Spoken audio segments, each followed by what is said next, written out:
quinta jornada en lo que es el juicio por el crimen de Micaela Ortega, con una cobertura muy intensa de parte de Canal 9. 5 días completos de cobertura y de días muy, pero muy dramáticos, cada uno sumando diferentes aristas. Y por eso que te dejo y vamos al encuentro de Miguel Martos, que estuvo haciendo la cobertura especial de esta intervención y este juicio realmente histórico. Miguel, buenas noches. Fernando, buenas noches. Difícil estar allí, realmente. Difícil porque las sensaciones fueron tremendamente encontradas. La cantidad de vistas que hemos obtenido, no solamente las que obtiene la Cámara, sino nosotros a nivel personal nos mostraron un panorama realmente terrible, con un acusado que en ningún momento pudo mirar a la cara a nadie. Sí. Y con una familia que con un enorme dolor expresaba su pedido de justicia, por cierto, muy bien acompañada. Y un debate, Miguel, que arrancó esta semana, al menos falta todavía el veredicto, la sentencia, arrancó y terminó con Luna en el banquillo, con Luna dentro de la sala. Esta era la opción que él tenía. Él tenía que estar el primer día presente porque ese es el momento en el cual el tribunal realiza los trámites de rigor, en los cuales lo primero que se le solicita son sus datos filiatorios, personales, nombre, apellido, domicilio, lugar de nacimiento. Momento en el cual Luna empezó a dudar. En un momento determinado ni siquiera estuvo en condiciones de decir dónde vivía. Fue apoyado por uno de los abogados que forman parte de la defensa oficial para decirle: vivís en el barrio Saladero. Eso fue muy llamativo realmente.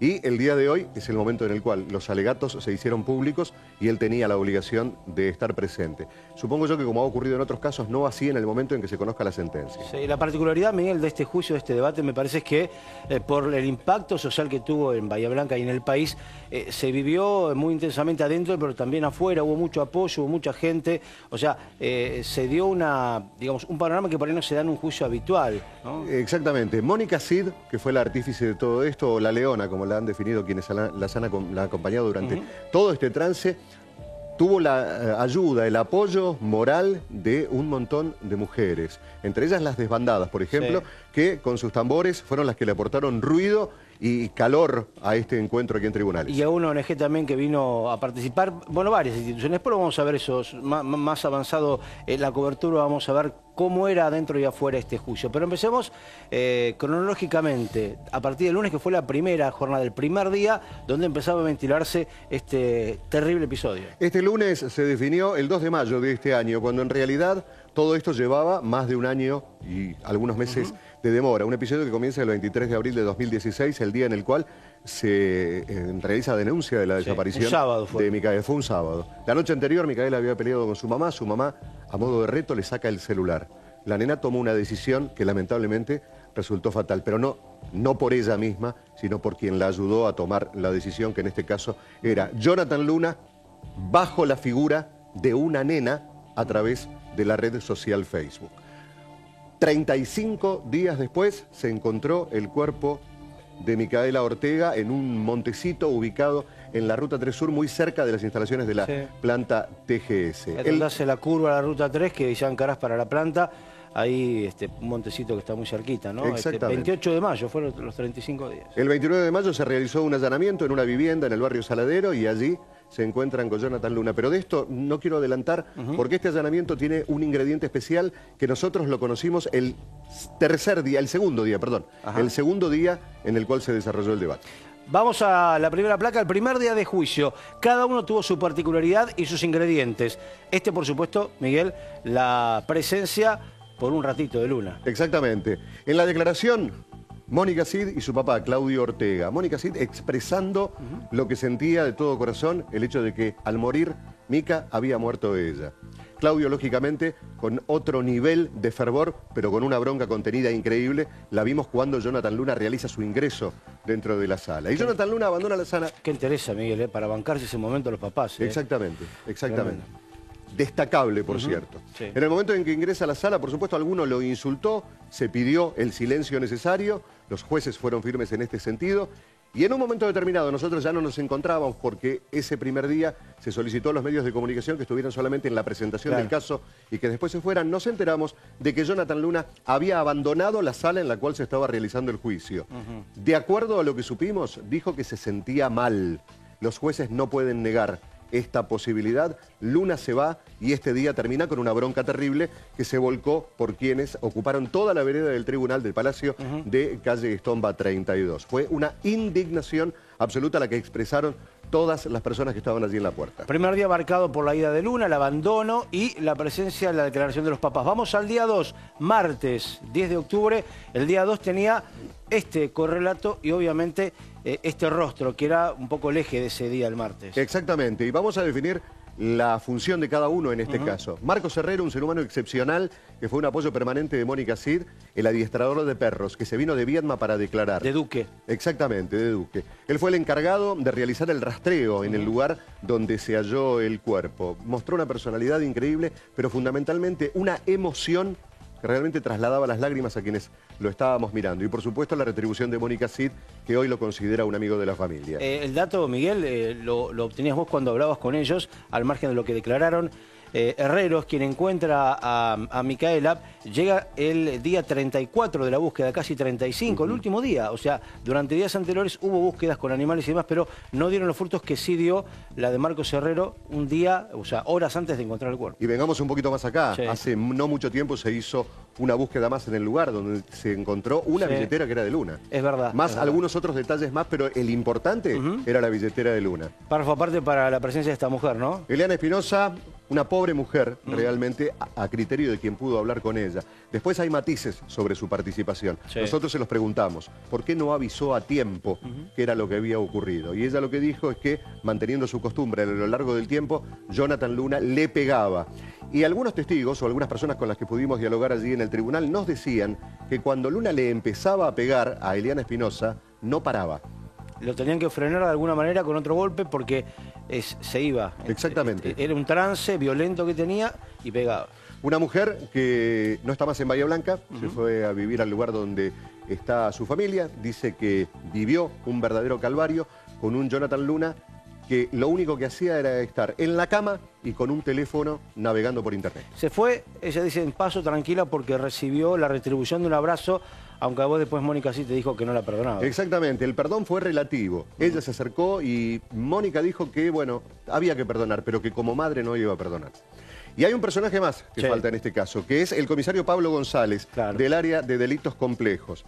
Pablo González allanó el 29 de mayo la casa de Jonathan Luna, esa información que fueron logrando a través de las pesquisas realizadas por testigos y por Facebook, y logró con una técnica que Jonathan Luna se quebrara. Utilizó la técnica de decirle que ellos ya sabían que él era el culpable. Esto fue lo que declaró precisamente en este segundo día. Damos vuelta a la página, vamos al miércoles, día 3, juicio a Luna. Bueno, este fue un día clave para entender quién es Jonathan Luna, ¿no? Exactamente. Un detalle cortito, declaró Damián González Carro, de la firma González Pieta, la fábrica de ataúdes. La cámara de seguridad que él ofreció como prueba fue vital, porque había un hecho que en esa cámara se veía perfectamente bien. La mochila rosa que llevaba Micaela en el momento en el cual se fue de su casa. Bien. Pero yendo específicamente a los dichos, yo separé algunos conceptos, entre ellos algunos de los que brindó el doctor Enrique Grimi.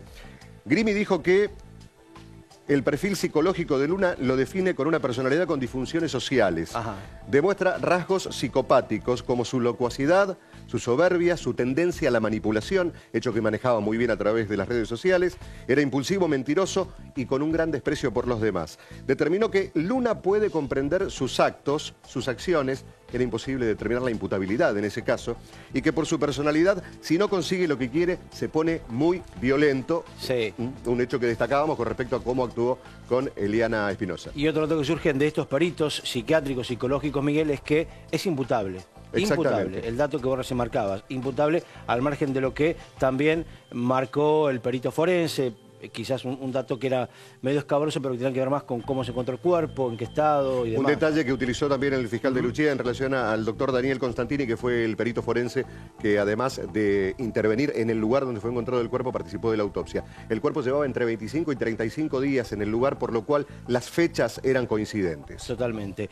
Pasamos al día 4, al día 4, nos acercamos ya a los alegatos, pero aquí también, Miguel, fue un día muy duro. Intentamos ingresar con las cámaras, nos habían autorizado, pero no era el mejor día porque declaraban chicas menores. Eran 3 menores. Las 3 menores comentaron que la técnica que tenía Jonathan Luna para contactar a las chicas era exactamente la misma.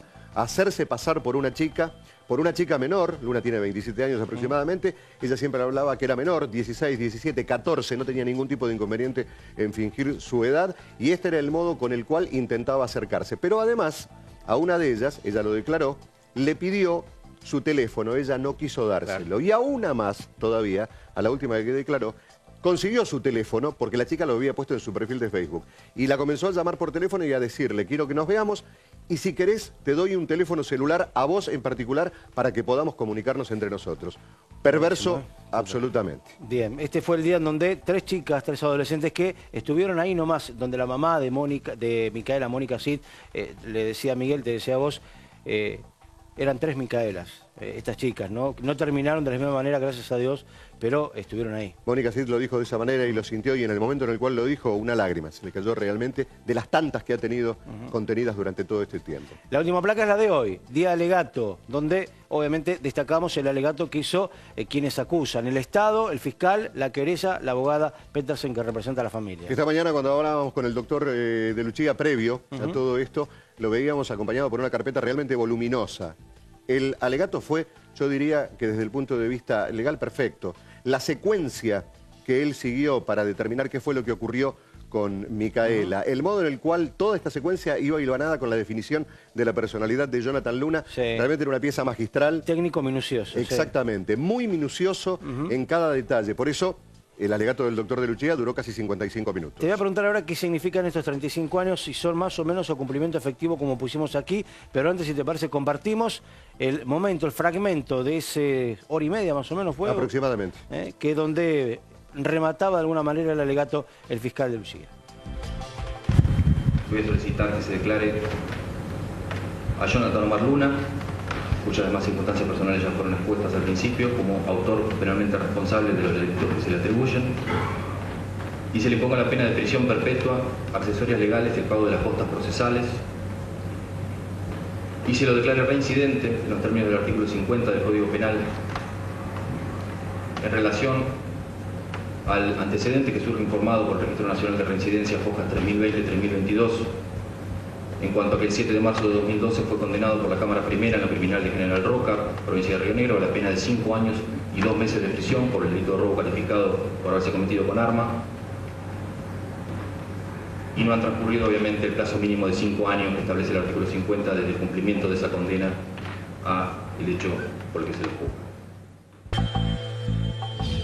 Bueno, ustedes habrán visto, habrán escuchado prisión perpetua. En pocos lugares figura qué cantidad de años. Obviamente averiguando, tratamos de exponerlo y, bueno, y entender y explicarle, Miguel, a la gente cuántos años podría pasar en la cárcel Jonathan Luna. Hay un tema en cuestión que es importante tomar en cuenta. La ley, que además incluye femicidio, el artículo del Código Penal, fue incluido hace 3 o 4 meses. Este artículo establece que sí, perpetua es de por vida. El artículo anterior era hasta 35 años. Bueno, pero resulta que Argentina, en el artículo 75, inciso 22 de la Constitución Nacional, adhiere a pactos internacionales de derechos humanos, entre ellos la Convención Americana sobre Derechos Humanos y el Pacto Internacional de Derechos Civiles y Políticos y su protocolo facultativo. El artículo 75, inciso 22, que incluye estos pactos, toma de estos pactos el hecho de que ninguna prisión perpetua puede ser de por vida, no mayor a 35 años, dicen ellos, porque esto genera la imposibilidad de la regeneración y de la reinserción de la persona que ya está en prisión, tomando en cuenta que nunca más va a salir de la cárcel. Por lo cual se corre el riesgo de que esta nueva modificación, esta ley, pueda llegar a ser en algunos casos declarada inconstitucional. Ahora bien, si esto llegara a ocurrir, esto puede llegar a pasar dentro de 35 años.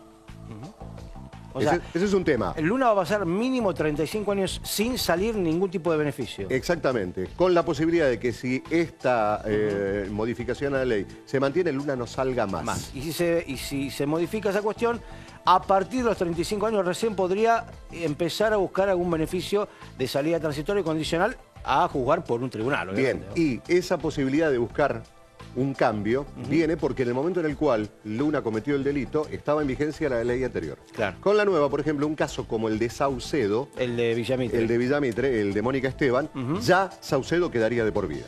Bien. Ahí hay una diferencia. Ahí lo escuchaste, Miguel te lo contaba, son 35 años mínimo que va a pasar en la cárcel sin ninguna chance de salir Jonathan Luna. Bueno, después del alegato conversaste con el fiscal. Efectivamente, un hombre joven para el cual este caso era, como él dijo, un caso que yo no hubiera querido tener, pero el doctor de Luchea mostró una entereza que fue, de alguna manera, compartida con la familia de Micaela Ortega. Era un poco también un repaso a la totalidad de este año y medio que fue de trabajo, porque es prueba que se fue recolectando desde los días anteriores incluso hasta los últimos días ya pasado el ofrecimiento de prueba, cuando nos llegó los últimos diálogos de Facebook a muy pocas semanas del juicio, y todavía de ahí seguía surgiendo prueba, como lo que hicimos referencia en el alegato sobre esta chica que habría tenido un destino muy parecido al de Micaela, y que a nosotros nos da un pie para considerar que la motivación del accionar de Luna tuvo una razón sexual. Hubo un hecho importante al que usted se refirió, que es el haber nombrado una localidad de la provincia de Tucumán. Exactamente. Él, en una conversación con una chica a través de Facebook, hace referencia a que él es de Tucumán, de una localidad muy particular, muy específica, de Simoca, que él efectivamente a sus cercanos les decía que era de Tucumán, y creemos que este es un dato que certifica que el perfil Larroche de River no era usado por otra persona que por Jonathan Luna, porque era un dato biográfico muy específico que él probablemente era el único que lo conocía. A título personal, usted es muy joven, no hace tanto tiempo que está a cargo de la Fiscalía. ¿Qué representa para usted este caso? No, bueno, es un caso de alguna manera fuera de serie, es el caso que ningún fiscal quiere que le toque, básicamente por lo que significa tener que tramitar una causa en la que se trata del homicidio de una nena de 12 años. Es algo que uno siempre le gusta algún trabajo interesante, pero no querría tener que trabajar nunca con este tipo de causas. Y bueno, también importó por la trascendencia que le dio Mónica a todo este caso y la fuerza que sacó ella de todo este drama, importó también mucha relación con ella y con Claudio, así que fue un caso totalmente fuera de lo común en cuanto a la cercanía con la que uno lo vive. Nos queda claro, Miguel, que para casi nadie fue un caso más. Esto marcó a mucha gente. Sin lugar a dudas, y todo el mundo dice que este caso va a ser ejemplificador, porque es el primer caso en el que se da femicidio y que se utiliza el grooming como técnica para llegar a cometer ese femicidio. Recordemos que el grooming, desde el punto de vista de la inclusión en el Código Penal, no lleva muchísimo tiempo. No, poquito. Es más, la primera condena de grooming se dio también en el Departamento Judicial Bahía Blanca, a cargo del juez Ares, que era Faraoni, este muchacho, este hombre que vive aún porque, digamos, tenía algún problema, una facultad alterada, una persona con problemas psiquiátricos, que citó a un chico acá en la zona, pero bueno, un tema que ya tiene 2 años de condena. Fernando, además del doctor Conrado de Luchía, que lógicamente pertenece al Ministerio Público Fiscal, la familia de Micaela Ortega eligió a Fernanda Petersen para que las acompañara como particulares damnificados. Y la doctora Petersen fue muy categórica a la salida luego de leer ella misma su alegato. Así se comunicaba con nosotros a través de las cámaras de Canal 9 Noticias.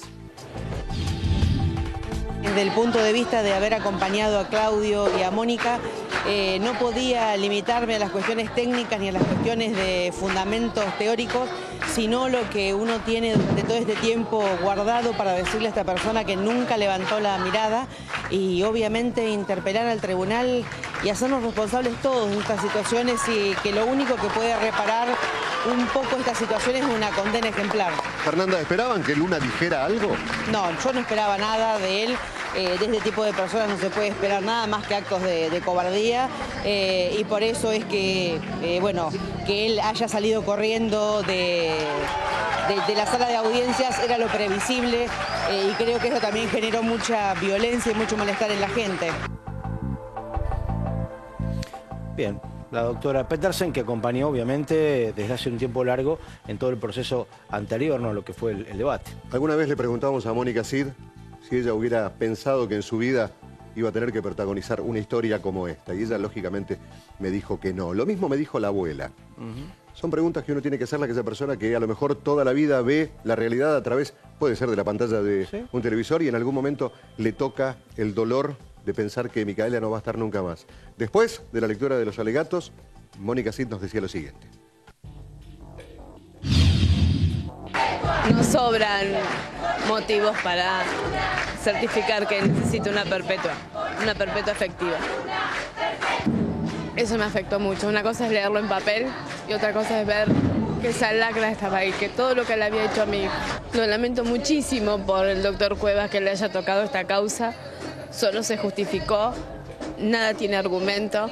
Sabe que le cabe la perpetua y esos 20 años que él acreditó fue para ponerle un número, pero es su trabajo, lo puedo entender.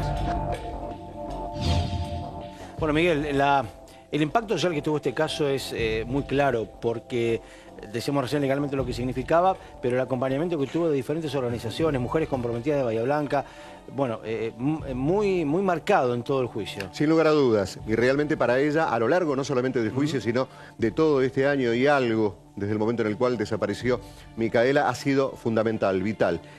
Además, tomemos en cuenta una cuestión que es importante también para tener en cuenta. El caso se nacionalizó.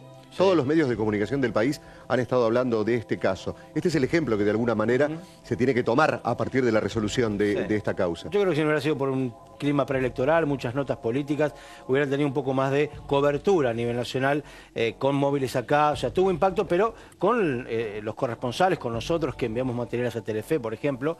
Pero sí, evidentemente formó parte de la agenda de alguna manera por el caso en sí, por lo que significa el grooming y la idea de mantener esto en vigencia para concientizar. Mónica nos decía que esperaba que el caso, el fallo, fuera de alguna manera ejemplificador para aquellos que en algún momento tengan de alguna manera la intención de cometer un delito de las mismas características.